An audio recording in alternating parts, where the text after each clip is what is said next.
Hi, வணக்கம். இன்னைக்கு நம்ம என்ன செய்ய போறோம்னா சிம்லி செய்ய போறோம். ஊர்லலாம் சத்துள்ளதுன்னு இதுதான் செய்து சாப்பிடுவாங்க. கடையிலலாம் வாங்கி கொடுத்து செய்து சாப்பிட்றத விட பசங்க இந்த சிம்லி செய்து கொடுத்து சாப்பிட சொல்லிடுவாங்க. அது ரொம்ப சத்துள்ளது. கேழ்வரகு மாவு செய்யறதால நல்ல ஸ்ட்ரென்த்து உடம்புக்கு. கேழ்வரகு, வெல்லம், வேர்க்கடலை. இதுக்கு என்ன பண்ணணும்னா கேழ்வரகு மாவு எடுத்துன்னு உப்பு போட்டு தண்ணி ஊற்றி திட்டமாக பிசைஞ்சிக்கணும். பிசைஞ்சி அடையாக தட்டி தோசைக்கல்லில் சுட்டு எடுத்துக்கணும். கேழ்வரகு அடையை சுட்டு எடுத்துன்னு அதுக்கு தேவையான அளவு வெல்லத்தை எடுத்து நல்லா நசுக்கிட்டு வேர்க்கடலை இருக்குதுங்களா, அதை வேண்டிய அளவுக்கு வச்சு வறுத்து தோல் எடுத்துட்டு அதை நுணுக்கி வச்சுக்கின்னு எல்லாத்தையும் தனித்தனியாக மிக்சியில் போட்டு தூளாக்கி வச்சுக்கின்னு எல்லாத்தையும் ஒன்றா போட்டு இந்த அடையும் பிச்சு போட்டு தூளாக்கி வைக்கணும். மிக்சியில் வேர்க்கடலையே தூளாக்கி எடுத்துக்கணும், வெல்லத்தை தூளாக்கி வச்சு எல்லாத்தையும் எடுத்து வச்சுக்கின்னு ஒரு பாத்திரத்தில் போட்டு நல்லா கலந்து உருண்டையாக பிடிச்சி கொடுத்தா அதுதான் சிம்லி. சாப்பிட்டீங்களா அவ்வளோ டேஸ்ட்டாக இருக்கும். வாங்க செய்யலாம். வீட்டில் கேழ்வரகு மாவு அரைச்சி வச்சுருக்கோம். அதை இப்போ எடுத்து போடுறோம். எவ்வளோ? 3 போடுறேன்.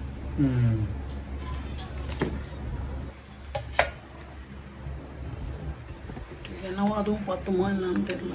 பார்ப்போம். டம்ளர் கணக்கு தான், நிறைய தான் வரும். போன வாட்டி நாங்கள் 2 அடை தான் தட்டினோம், நல்லா தான் வந்துச்சு.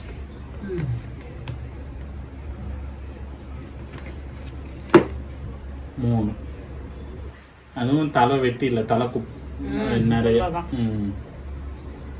வேணும்னா இன்னொன்று கூட போட்டுக்கலாம், போதும். அதானே கேட்கறது இல்லை.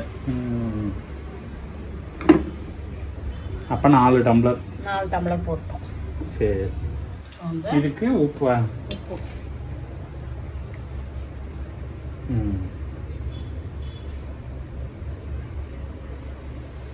ஊற்றிட்டு இதுக்கு போதுமான அளவு தண்ணி ஊற்றி பிசையணும்.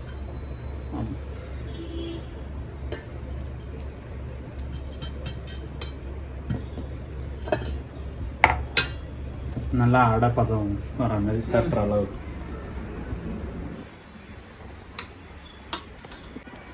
இதுதான் கரெக்டான பதம். இதுதான் சரியான பதம். அளவுக்கு தட்டுற மாதிரி உருண்டை ஊற்றி தட்டுற மாதிரி கொஞ்சமாக திட்டமாக தண்ணி ஊற்றி நல்லா பிசைஞ்சிக்கணும்.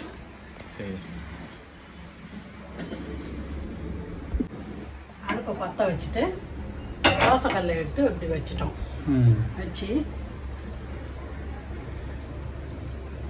இப்போ தட்ட ஆரம்பிச்சுட்டா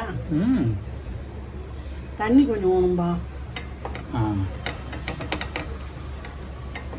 தோசைக்கல்லை வச்சு அது மேலே உருண்டை ஊட்டி இந்த கேழ்வரகு அடையை தட்டணும்.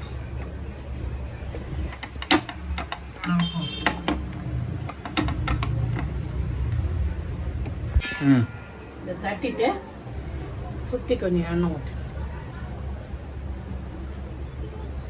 கீழே ஊற்றணும். வயிற்றுடும்ல, கொஞ்சம் வெந்ததும் திருப்பி போடணும்.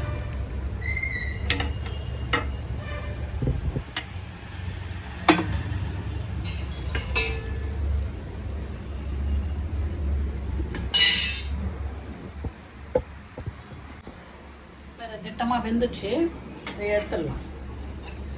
இந்த அளவு வந்தோடனே எடுத்து ஒரு தட்டில் வச்சுக்கணும். அடுத்தது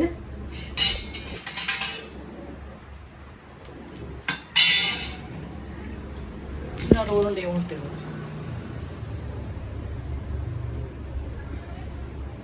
ஒரு தட்டு மேலே ஒரு துணியை நனைச்சி போட்டு, வெள்ளை துணியை அது மேலே உருண்டை ஊட்டி வச்சு இப்படி தட்டிக்கணும்.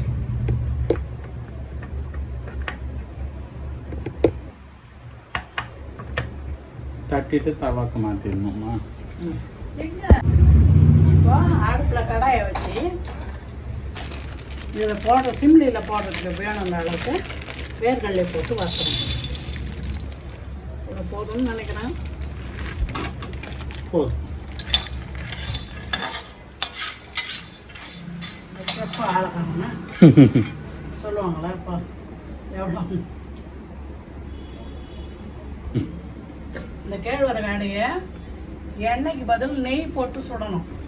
சுற்றி நெய் போட்டு சுட்டிங்கன்னா நல்லா வாசனையாக டேஸ்ட்டாக இருக்கும். இதை சுட்டு வச்சுட்டேன். வேர்க்கடலையே வறுத்துட்டேன்.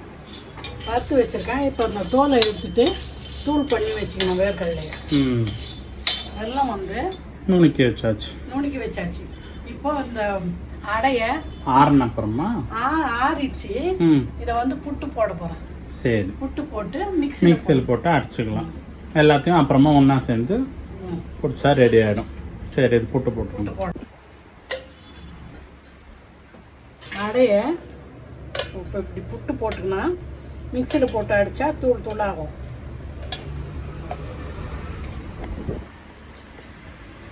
இப்போ முதல்ல அந்த வேர்கடலையை மிக்சியில் போட்டுக்கணும். வறுத்த வேர்கடலையை மிக்சியில் போட்டு தூளாக்கணும்.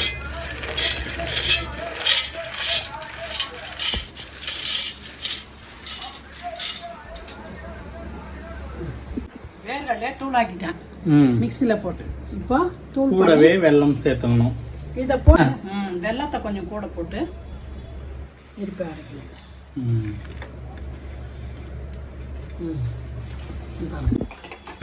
இப்போ வெல்லமும் வேர்கடலை தூளும் தூள் ஆயிடுச்சு ஒன்றா. இப்போ இதை கொட்டிடுறேன். அந்த பாத்திரத்தில் கொட்டிட்டு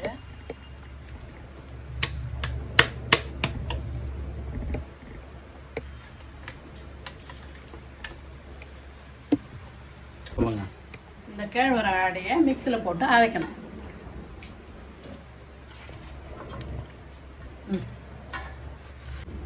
இந்த கேழ்வரகை ஒரு அடி அடிச்சுட்டு நல்லா இந்த பதத்துக்கு வந்ததும் இதை எடுத்து கொட்டிக்கணும்.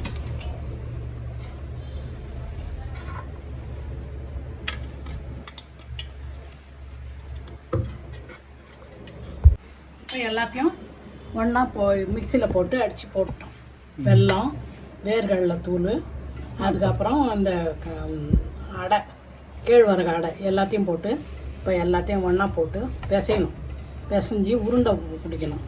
உருண்டை பிடிச்சா அதுதான் சிம்லி. சாப்பிட ரொம்ப நல்லாயிருக்கும், சுவையாக, ஹெல்த்தியாக இருந்தோம். நல்லா அடிக்கடி செய்து சாப்பிடுங்க.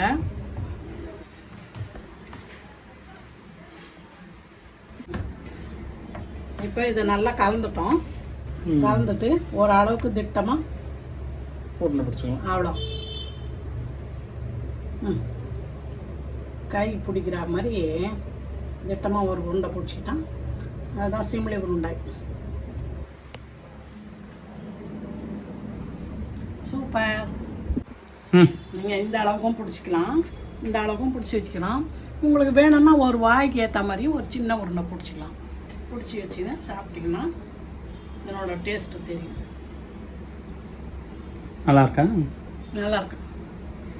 நீங்களும் செய்து சாப்பிடுங்க. சூப்பராக இருக்குது. இந்த சிம்லி செய்து சாப்பிடுங்க. உங்களுக்கு ரொம்ப பிடிச்சிடும். பிடிச்சிருந்தா பிரீசி லெமன் எடுத்து லைக் பண்ணுங்கள், ஷேர் பண்ணுங்கள், சப்ஸ்கிரைப் பண்ணுங்கள். இன்னொரு வீடியோவில் நம்ம சந்திக்கலாம். பாய்.